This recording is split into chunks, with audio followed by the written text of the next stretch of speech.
우리가 지난주부터 마태복음을 시작했는데 마태복음 1장 하반부와 2장을 건너뛰었습니다. 이 부분은 12월이 다가오면 다시 돌아와서 아마 하게 될 것입니다. 오늘 3장 1절부터 12절을 본문으로 회개의 침례로 준비하라 했는데 하나가 중간에 빼놓았죠. 하나님 나라를 준비하라. 모르고 빼놓은 것은 아니고 너무 길어서 이 부분을 빼놓았습니다. 기회라는 것은 앞머리가 길다고 이야기합니다. 그런데 뒷머리는 대머리라고 말을 합니다. 그래서 기회라는 것이 앞에서 올 때에는 잡을 수가 있고 조금만 노력해도 잘 잡힌다고 합니다. 그러나 지나가고 나면 아무리 노력을 해도 그것은 더 이상 잡을 수 없다 이렇게 말을 합니다. 다시 말해서 기회라는 것은 우리가 준비하여서 그 기회가 왔을 때에 우리가 그것을 잡아야지 지나가서는 그것을 잡을 수도 없고 아무리 후회해도 소용이 없다는 것입니다. 우리의 인생에도 그렇습니다. 종종 우리가 중요한 순간을 맞이하는데 준비하지 못해서 지나치는 경우들이 많곤 합니다. 어떠한 운동선수들은 열심히 훈련을 해야 되는데 조금 게으름을 피우다가 때가 왔을 때 놓치기도 하고요. 사업의 기회도 그렇습니다. 그 기회가 왔을 때에 그 사업에 열중하고 매진해서 잡아야 되는데 놓치는 경우도 있습니다. 인간관계의 문제에서도 그렇습니다. 그런데 무엇보다도 우리가 신앙인으로서 준비해야 될 그러한 부분이 있는데 그것은 무엇이냐? 하나님 나라, 하나님의 심판, 예수 그리스도의 재림을 우리는 준비해야 한다는 것입니다. 오늘 본문에 보면은 예수님께서 이 땅에 초림하실 때에 처음 오심을 준비한 그러한 사람이 나오고 있습니다. 그는 우리가 너무나 잘 알고 있는 침례 요한입니다.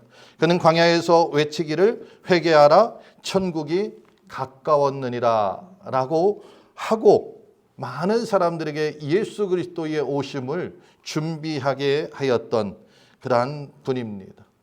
저는 오늘 이 침례 요한의 이 외침의 말씀이 2000년 전 유대 사람들에게만 해당되는 것이 아니라 오늘 21세기를 살아가고 있는 저와 여러분에게도 해당된다고 생각이 됩니다. 그러므로 이 시간 우리 침례 요한의 그 음성을 듣고 우리도 결단하여서 정말 예수님의 재림을 준비하는 저와 여러분 되시기를 주의 이름으로 축복합니다. 침례 요한은 유대에서 선포하기를 회개하라 천국이 가까웠다 하고서 말씀하였습니다. 다시 말해서 회개하라 하나님 나라가 가까웠다는 것입니다. 우리 함께 말씀을 읽도록 합니다. 1절 2절 말씀 같이 읽겠습니다. 그때에 침례 요한이 이르러 유다 광야에서 전파하여 말하되 회개하라 천국이 가까웠느니라 하였으니 아멘. 이 말씀에 보면은 예수님께서 공생애를 시작하시기 전 침례 요한이 유대 광야에서 유대인들을 향하여서 외쳤던 그 메시지의 중심 사상이 무엇인지 알 수가 있습니다. 그것은 무엇이냐? 회개하라. 천국이 가까웠다. 회개하라. 천국이 가까웠다. 이 침례 요한은 그것을 외쳤습니다. 이 침례 요한은 구약과 신약을 잇는 그러한 선지자입니다. 그러므로 구약의 마지막 선지자로 우리가 볼 수가 있고요. 신약에 와서 첫 번째 선지자다 이렇게 볼 수도 있습니다. 이 침례 요한은 메시아이신 예수 그리스도의 오심을 준비하기 위해서 그가 외치는 가장 중심된 사상은 무엇이었느냐? 회개하라 천국이 가까웠다는 것입니다. 이 회개하라는 것은 무엇이냐? 하나님께 돌아오라는 것입니다. 오늘 우리에게도 동일한 말씀입니다. 우리는 하나님 앞에 바로 서야 합니다. 하나님과 멀어졌다고 하면 돌아와서 하나님 앞에 대면하는 것이 우리의 신앙의 모습이고 신앙의 가장 중요한 그러한 포인트인 것을 우리는 기억해야 할 줄 압니다. 이 회개라는 것을 헬라어로 보면은 메타노에오라고 합니다. 이것은 어떠한 것이냐 하면은 어떤 슬픔 또는 아픔 또는 어떤 감정적인 후회, 그런 것을 이야기하지 않습니다. 여기서 말하는 이 회개라는 것은 내 마음과 내 생각 그리고 내 행동, 이것이 전환되는 것입니다. 전반적인 내가 가지고 있는 나의 삶이 바뀌는 것, 그것을 회개라고 이야기합니다. 그러므로 신앙적으로 보면은 죄 가운데 그냥 살던 우리의 모습을 우리는 돌이키고 그것을 내려놓고 하나님의 뜻에 따라 살아가는 것으로 바꾸는 것을 이야기합니다. 내가 가던 길이 하나님이 원치 않는 길이라고 하면은 회개해야 하는데, 회개라는 것은 이 길을 가다가 내가 잘못했어, 그곳에 주저앉아 있지 말라는 것입니다. 회개라는 것은 이걸 깨닫고서 그렇지, 그렇게 살면 안 되지, 그리고 고백하고 그 자리에 머물러 있지 말고 하나님이 원하는 길로 돌아오라는 것입니다. 그것이 오늘 침례 요한이 이스라엘 백성들에게 외친 회개의 모습입니다. 당시에 이 유대인들은 자신들이 아브라함의 후손임을 자랑스럽게 여겼습니다. 그리고 이 아브라함은 하나님께서 특별히 선택한 하나님의 사람이기 때문에 아브라함의 후손들은 모두 다 하나님 앞에 다 인정받고 칭찬받고 하나님 앞에 용서받는 것으로 착각하는 삶을 살았다는 것입니다. 그래서 그들은 특별히 자신들이 회개할 것이 없다고 생각했습니다. 그런 그들에게 오늘 요한은 회개하라 선포하면서 너희도 회개해야 한다. 그러지 않으면은 하나님 앞에 설 수 없다고 지금 말씀하고 있는 것입니다. 그러므로 이 회개는 단순히 감정적인 차원이 아닙니다. 우리가 어느 순간에 말씀을 듣고 우리 마음에 감동을 받습니다. 때로는 찬양을 하면서 때로는 기도하면서 눈물을 흘리기도 합니다. 그러고 나서 나 은혜 받았다 이야기합니다. 물론 은혜를 받았을 수도 있습니다. 그런데 그 감정에 그친다고 하면은, 삶의 실천적인 변화가 없다고 하면, 행동의 변화가 없다고 하면은 그것은 회개가 아닙니다.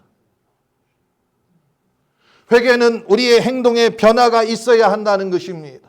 이 예배 시간에 나와서 말씀을 듣고 기도하면서 주여 이 죄인을 용서하소서, 아무리 눈물을 흘린다 할지라도 삶의 모든 영역에서 변화가 없다고 하면은 그것은 진정한 회개가 되지 않는다는 것입니다. 지금 요한이 외치는 이 회개하라는 것은 진정한 회개를 하라는 것입니다. 바꾸라는 거예요. 생각을 바꾸고 삶을 바꾸고 행동을 바꾸고 네가 생각했던, 네가 살아왔던 그 습관을 바꾸라는 것입니다. 그리고 이어서 하는 말이 천국이 가까웠다는 것입니다. 이 천국이라는 것은 바로 하나님 나라를 이야기합니다. 마태는 이 글을, 마태복음을 유대인들을 대상으로 기록하였습니다. 근데 이 유대인들의 생각 속에는 하나님의 이름을 함부로 부를 수 없다는 사상을 갖고 있었습니다. 그래서 하나님 나라가 가까웠다, 이것을 에둘러서 천국이라고 표현한 것입니다. 하나님이라는 이름을 거론하기가 너무나 죄송하고 너무나 송구하니까 천국이란 표현을 사용한 것입니다. 다시 말해서 그러므로 이 회개하라 천국이 가까웠다는 것은 회개하라 하나님 나라가 가까웠다는 것을 이야기합니다. 이 말씀은 세상에 종말이 왔다, 네가 죽어서 가는 천국이니까 곧 죽을 거다, 그런 내용이 아닙니다. 하나님 나라가 가까웠다는 것은 하나님의 통치와 하나님의 다스림이 우리 가운데 임한다는 것을 지금 선포하고 있습니다. 그것이 가까웠기 때문에 임박하다는 것입니다. 하나님이 왕 되시는 그 나라가 곧 임할 것이라고 우리에게 선포해 주고 있습니다. 직접 하나님이 다스리는 그 나라가 올 것이다, 그 나라가 지금 이곳에서 이루어질 것이다 말씀하고 있습니다. 여러분, 회개한 사람들은 하나님의 통치가 우리 가운데 이루어져야 한다는 것입니다. 나의 생각, 나의 계획, 나의 뜻대로 살아가던 그 모습에서 하나님의 통치가 내 안에 이루어지면은 하나님의 생각, 하나님의 계획, 하나님의 뜻을 따라서 우리는 순종하며 나아가야 한다는 것입니다. 지금 요한이 외치고 있는 것은 바로 이러한 외침입니다. 그렇다고 하면 오늘날 우리 가운데 하나님 나라는 어디에 있을까요? 동일합니다. 우리 가운데도 하나님 나라는 가까이 임했다는 것입니다. 그렇다고 하면 하나님 나라가 가까이 임했으면 그 나라를 맞이하기 위해서 여러분과 제가 준비해야 될 것이 무엇일까요? 회개해야 한다는 것입니다. 아주 중요한 포인트입니다. 하나님은 거룩하신 분이고 하나님은 흠이 없는 분입니다. 그것으로 그치는 것이 아니라 그 하나님은 거룩한 사람과 함께 한다는 거예요. 의로운 사람과 함께 한다는 거예요. 깨끗한 사람과 함께 한다는 것입니다. 그 나라를 이루어 가신다는 것입니다. 그러므로 저와 여러분이 회개하지 않고 우리가 죄악된 그러한 상태로 있으면 하나님 나라를 같이 만들어갈 수 없다는 거예요. 그러므로 우리는 회개해야 합니다. 요한이 외치는 회개하라 천국이 가까웠느니라, 이 말씀은 2000년 전 유대 광야에서 외쳤던 그 외침으로 끝나는 것이 아니라 오늘날 21세기를 살아가는 저와 여러분에게도 동일하게 주시는 하나님의 명령임을 기억하시기 바랍니다.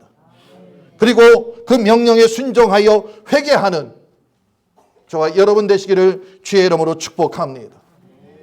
그래야 할 때 우리의 삶의 중심은 세상의 가치와 세상의 욕심을 추구하는 것이 아니고 하나님의 뜻과 하나님의 말씀이 우리의 중심에 자리 잡게 된다는 것입니다. 두 번째로는 오늘 요한이 베푼 이 침례가 회개의 증거라는 것입니다. 우리가 회개해야 하는데 회개의 증거는 어디에 있을까요? 시대마다 다르겠지요. 그런데 2000년 전에는 침례가 회개의 증거였습니다. 그 이유는 침례를 받음으로 나는 그리스도인이라는 것을 만천하에 선포하게 되었죠. 그리고 그 선포는 그에게 닥칠 환난이, 그에게 닥칠 핍박이 예비되어 있는 선포였습니다. 그러나 그럼에도 불구하고 나는 하나님의 사람입니다 고백하는 것입니다. 오늘날 우리는 그와 같은 어려움이 있지는 않습니다. 그러나 그럼에도 불구하고 우리도 무엇인가 변화되는 모습들이 있어야 한다는 것입니다. 요한의 침례는 말로만 끝나지 않았습니다. 말씀해 보니까 각처에서 사람들이 나왔다 이렇게 말씀하고 있습니다. 우리 한번 같이 읽습니다. 5절 6절 말씀입니다. 함께 읽습니다. 이때 예루살렘과 온 유대와 요단강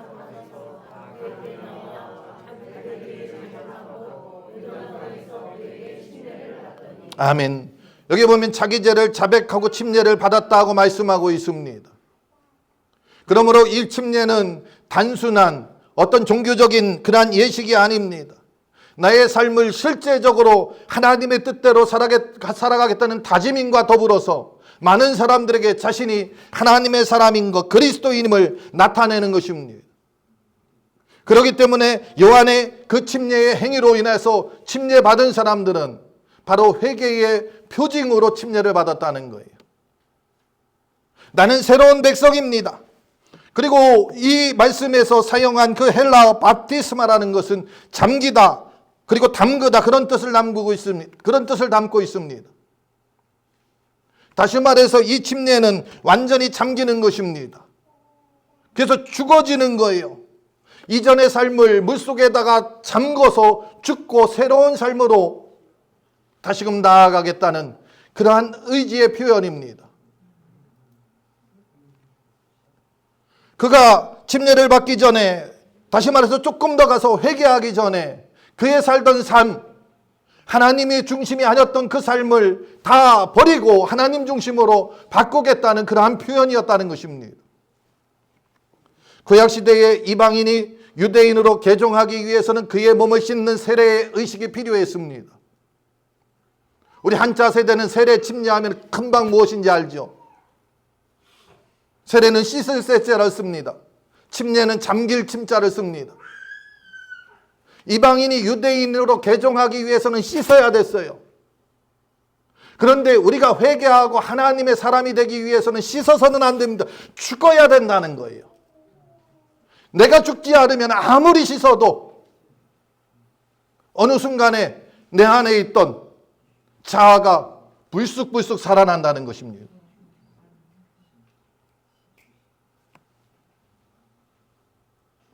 그 당시 이방인이 유대인이 되기 위해서는 이와 같이 씻었듯이 그 유대인을 향하여서 외치는 것입니다. 너희가 회개하고 침례를 받아라. 죽어라. 그래야만이 하나님의 백성으로 살아갈 수 있다는 것입니다. 종교적인 모습을 가졌다고 해서 너희가 거룩한 것이 아니라는 것입니다. 종교적인 행위를 한다고 해서 새로워진 것이 아니라는 것입니다. 그 중심에 하나님이 있어야 한다는 것입니다. 요한의 침례는 새로운 죄의 고백입니다. 새로운 삶으로 나가기 전에 그의 죄의 고백이 바로 요한의 침례입니다. 우리 같이 한번 읽습니다. 6절 말씀입니다. 자기의 죄를 자복하고 요단강에서 그에게 침례를 받더니 아멘. 오늘 본문에 보니까 자기 죄를 자복하고 침례를 받았다 말씀하고 있습니다. 자복하는 것은 하나님 앞에 고백했다는 것입니다. 사람들 앞에 고백했다는 것입니다. 하나님과 사람 앞에 인정했다는 것입니다. 내 잘못을 숨기고 감춘 것이 아니라 겸손히 그것을 인정하고 드러내고 나는 새로운 삶으로 나아가겠다는 신앙의 결단을 하였다는 것입니다. 그래서 사방에서 몰려든 사람들이 침례를 받기 위해 물속에 들어갔다는 것은 그것은 더 이상 나는 죄악된 그 삶과 이제 끊어버리고 그것은 죽고 그 가운데 더 이상 살지 않고 하나님 안에서 새로운 삶을 살겠다는 그러한 다짐이고 의지입니다. 이 요단강이라는 것, 여기 보면 요단강에서 침례를 행했다 이렇게 말씀하는데 이 요단강을 우리가 어떤 의미로 받아들이면 새로운 출발의 의미로 받아들일 수가 있습니다. 왜냐하면 구약시대에 이스라엘 백성들이 출애굽하여서 애굽의 그 종살이에서 그 어려운 가운데에 그들이 해방되어서 요단강을 통해서 가나안을 들어가는데 그 전에 그들은 광야 가운데에 끊임없는 어려움과 고통 가운데에 그들은 살아야 했습니다. 그 이유는 무엇이냐? 하나님을 온전히 따르지 못했기 때문에. 그런데 그들이 결단하고 하나님을 온전히 따르고자 결단했을 때 요단을 통해서 가나안으로 들어가는 거예요. 그렇기 때문에 이 요단강을 건넜다는 것은 새로운 시대가 시작됐다는 것을 이야기합니다. 우리가 성경을 보더라도 모세 오경을 통해서 우리는 광야에서 이스라엘 백성들이 고통받는 그러한 장면에서 모세 오경이 끝나는 것을 보게 됩니다. 그리고 그 다음에 여호수아서가 시작되는데 여기서부터는 새로운 세계가 열리는 것을 우리는 보게 됩니다. 마찬가지입니다. 이 침례는 이전의 삶과 새로운 삶의 그 분기점이라는 것이죠. 그래서 요단강에서 침례를 행했다는 것은 바로 신앙의 결단을 통하여서 이제 내가 하나님의 백성으로 하나님 나라의 삶을 살겠다는 그러한 결단이 포함되는 것입니다. 이러한 삶을 살 때에 그에게는 삶 가운데에 아름다운 열매가 맺힐 수밖에 없습니다. 그래서 요한은 바리새인과 서기관들을 향하여서 외칩니다. 8절 말씀 함께 읽습니다. 그러므로 회개에 합당한 열매를 맺고. 이 침례는 일회성으로 끝납니다. 한 번 행하는 의식입니다. 그러나 그 뜻은 한 번으로 끝나지 않습니다. 그 의미는 그때 끝나지 않고 계속해서 이어진다는 것입니다. 그것은 무엇을 이야기하느냐? 삶 가운데에 열매 있는 삶을 살아야 한다는 것입니다. 침례 받았다고 하나님의 사람인 것으로 착각하지 말라. 네가 선포했다고 하나님의 사람인 것으로 착각하지 말라. 열매가 있어야 한다는 것입니다. 선함의 열매, 믿음의 열매, 우리 가운데 사랑의 열매가 있어야 한다는 것입니다. 하나님의 사람으로서 희생의 열매가 있어야 한다는 것입니다. 그래서 이 바리새인과 사두개인들을 향하여서 외치는 것은 무엇이냐? 너희가 거룩하다고 생각하지 말고 말씀으로 돌아와라. 어떤 종교적인 의식이 저절로 거룩하게 만들지 않기 때문에 결단해야 한다는 것입니다. 의지적으로 그 안에 들어가야 한다는 것입니다.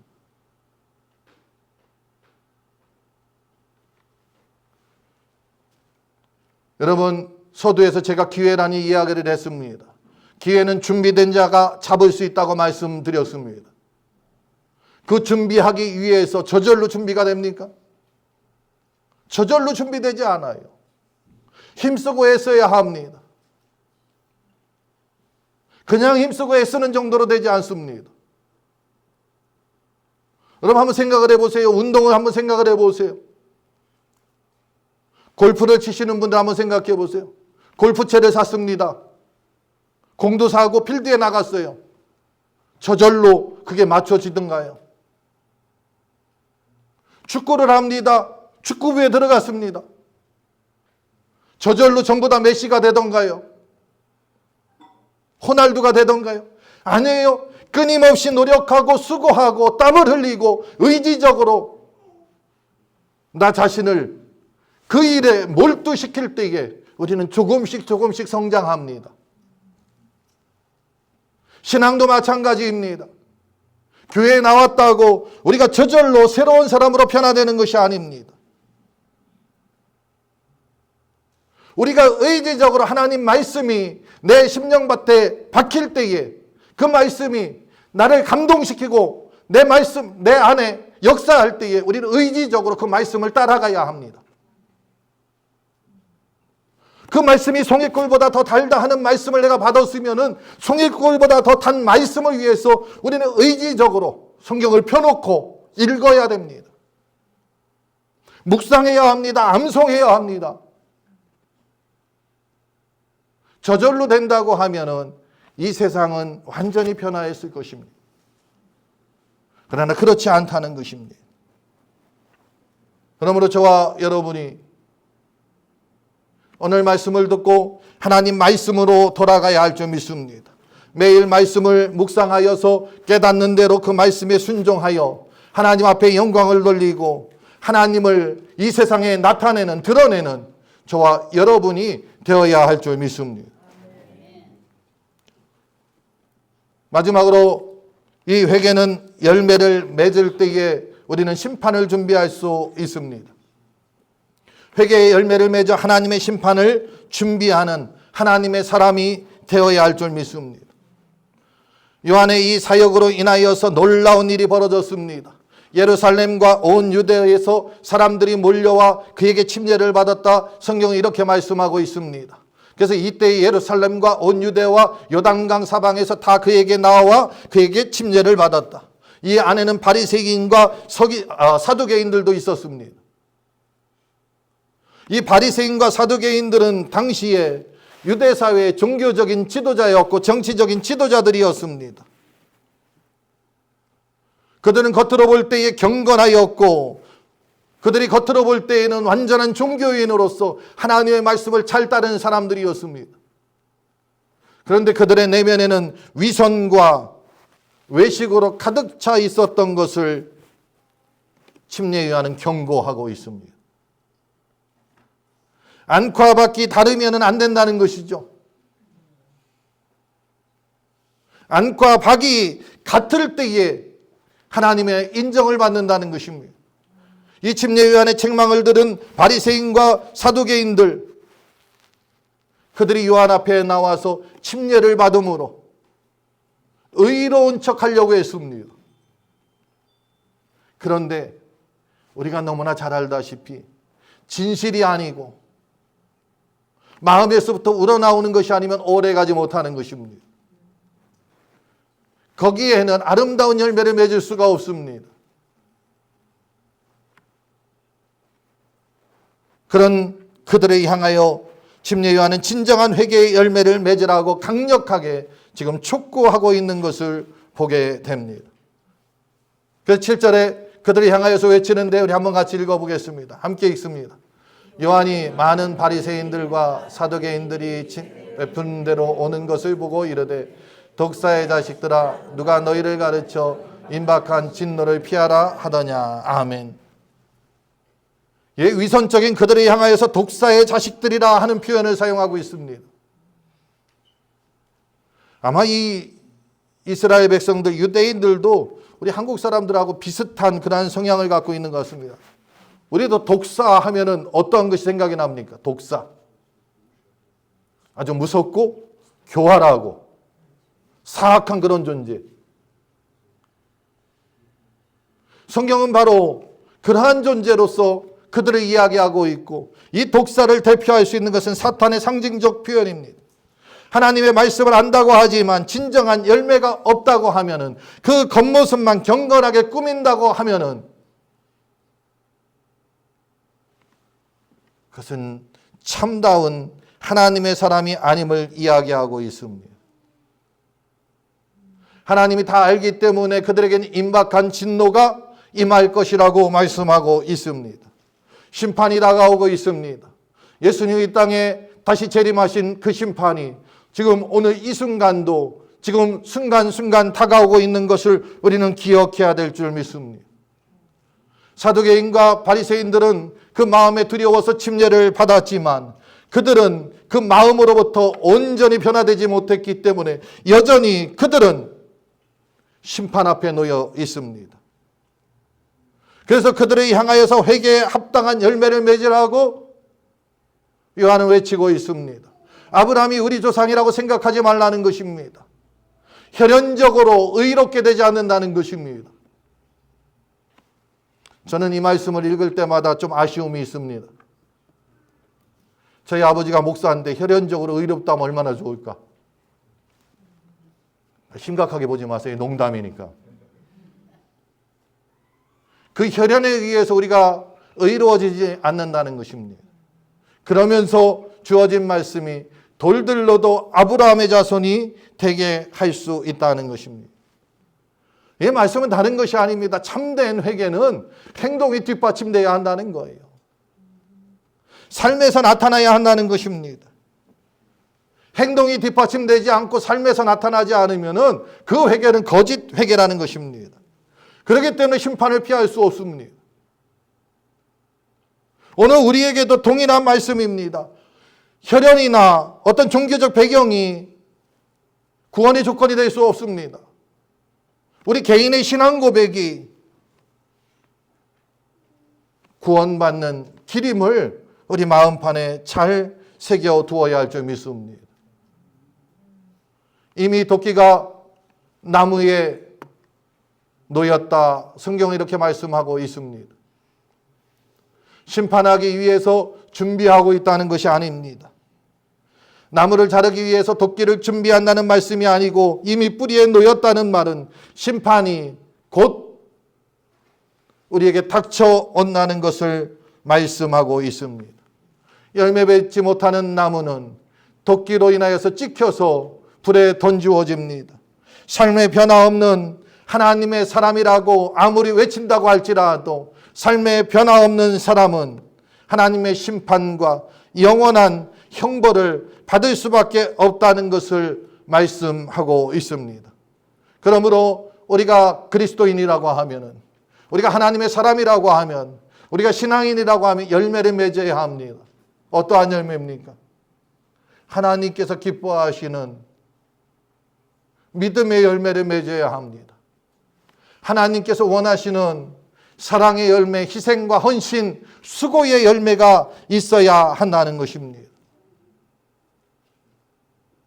오늘 11절에서 요한이 외치는 말씀은 나는 너에게 물로 침례를 주지만 내 뒤에 오시는 이는 성령과 불로 침례를 준다 하고 말씀하고 있습니다. 요한은 우리에게 물로 침례를 베풀었습니다. 그러나 메시아는 성령과 불로 침례를 베푼다는 것입니다. 이 성령의 침례는 생명과 구원을 이야기합니다. 그런데 불로서도 침례를 줍니다. 불은 우리를 정결케 하기도 하지만 심판을 의미합니다.